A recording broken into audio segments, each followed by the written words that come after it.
Hello viewers, welcome back to my channel Legal Decipher. In the previous video, we had discussed about Chapter 9 of the Indian Penal Code 1860. If you have not seen that video, you can go and check it. The link is in the description below.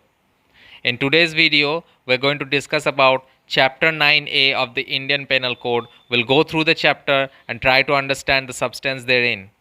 So if you're new here, please like and subscribe to my channel to get the video notifications. So let's get started.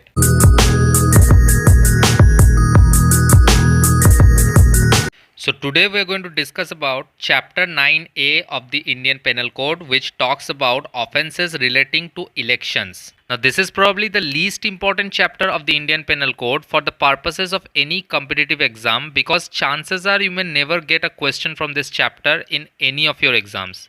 Not even objective type questions or MCQs. But still I thought I would explain the chapter in brief so that you can understand what are the offences that relates to elections and how are they dealt with. So let's go through this short chapter quickly.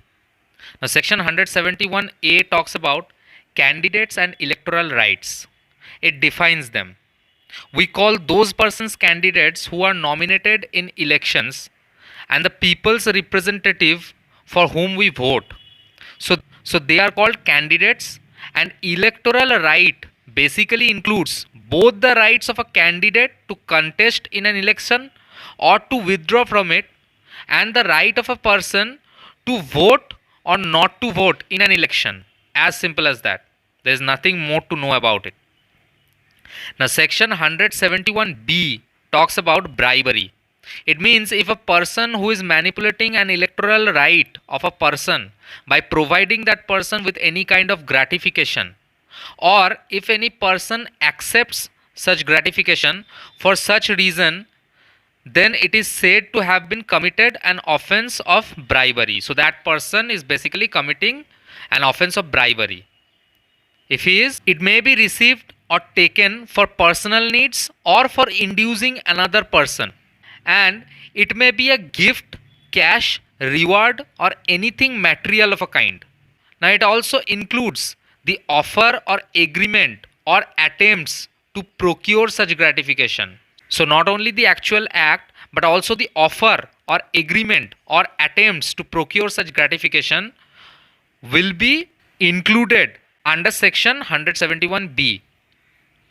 Now it also includes gratification taken for something not done by a person in an election. So if a person was supposed to do something, or he had the right to do something but he did not do so for the favor of any particular person who has promised him of such gratification, and he has actually received that gratification after not doing such act that he was supposed to do in that election. Gratification may be taken before the election or after the election.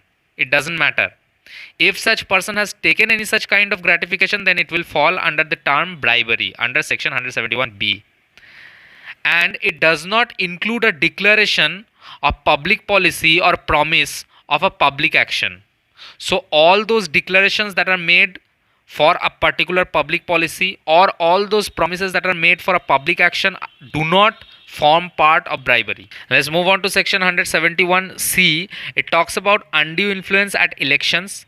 It means voluntarily interfering or attempting to interfere against the free will of people exercising their electoral rights by means of threatening to do injury to any candidate or voter or any person in whom the voters are interested, or making these persons believe that these people will be rendered as an object of divine displeasure or spiritual censure, which is, to put it simply, the act of making them believe that the gods would be angry or disappointed with them or something like that. Now basically this section means that a person is interfering voluntarily or attempting to interfere against the free will of people who are about to exercise their electoral rights. So the people have electoral rights, they can vote for whomever they want to.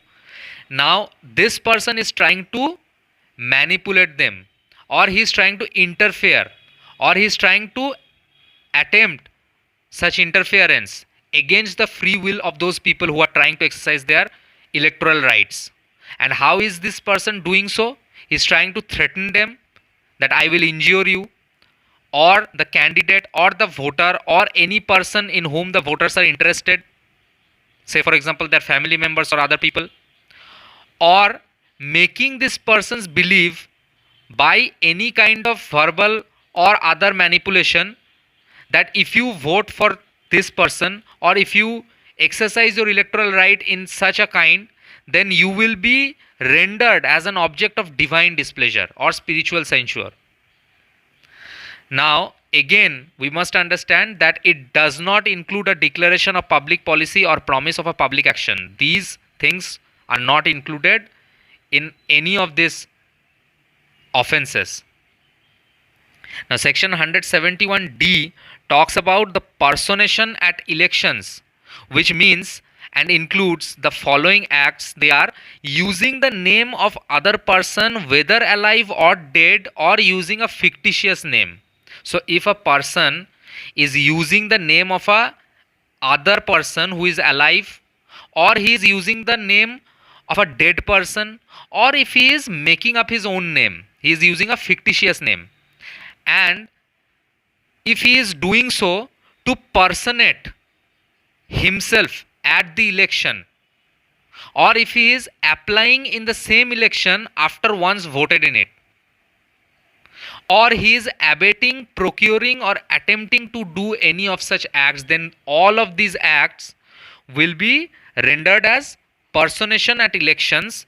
However, persons who are authorized to vote, now the proviso says that the persons who are authorized to vote as proxy for an elector under any law, so long as he is voting as such proxy for such elector, shall not be counted as an offence under this section. So a person who is voting as a proxy for an elector under any law, then as long as he is voting as a proxy for such elector, he shall not be counted under this offence or this section.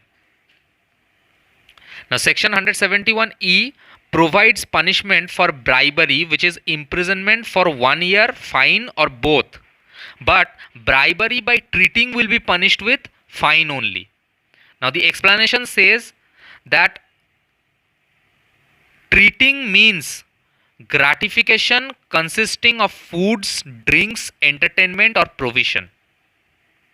Now section 171F talks about punishment for undue influence or personation at an election. So whoever commits this offence will be punished with imprisonment, which may extend to a term of 1 year, or with fine, or with both. Now section 171G talks about false statements relating to the personal character or conduct of any candidate that are made or published in connection to an election to affect the result of such election. And this section says that such person making or publishing such false statement shall be punished with fine. So whoever is making a false statement that relates to the personal character or conduct of any candidate who is about to contest an election, and they are made or published in connection to an election to get an effect which is the result of such election.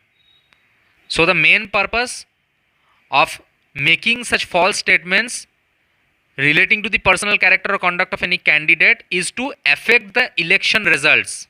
Now if that person knows that these are false statements, then that person shall be punished with fine. Now let's move on to section 171H, which talks about illegal payments in connection with an election. This includes incurring or authorizing expenses on account of holding public meetings or upon advertising, circulars or publications, or in any other way without general or special authority in writing of a candidate for purpose of promoting or procuring election of such candidate. So if the candidate has not in writing through a general or special authority enabled such person, then that person is not supposed to make any payment in connection with an election for the purposes of advertisements, circulars or publications on behalf of such candidate. If he does so, then it will amount to illegal payments, that is mentioned in section 171H. Now the proviso says that if the person incurring expenses of amount up to 10 rupees without authority but subsequently obtains approval in writing by the candidate within 10 days of such incurring, then it will be thought to be valid. It will not fall under this section. Now let's move on to the last section of this chapter, that is section 171I. It punishes a person who is required by law to keep accounts of election expenses with a fine amount of up to 500 rupees. So whoever is by law authorized to keep accounts of election expenses, if such person has failed to do so, then this person will be punished with a fine that may extend up to 500 rupees. So that's all in this video. If you like my videos, then don't forget to smash the like button and subscribe to my channel. Thank you so much for watching this video.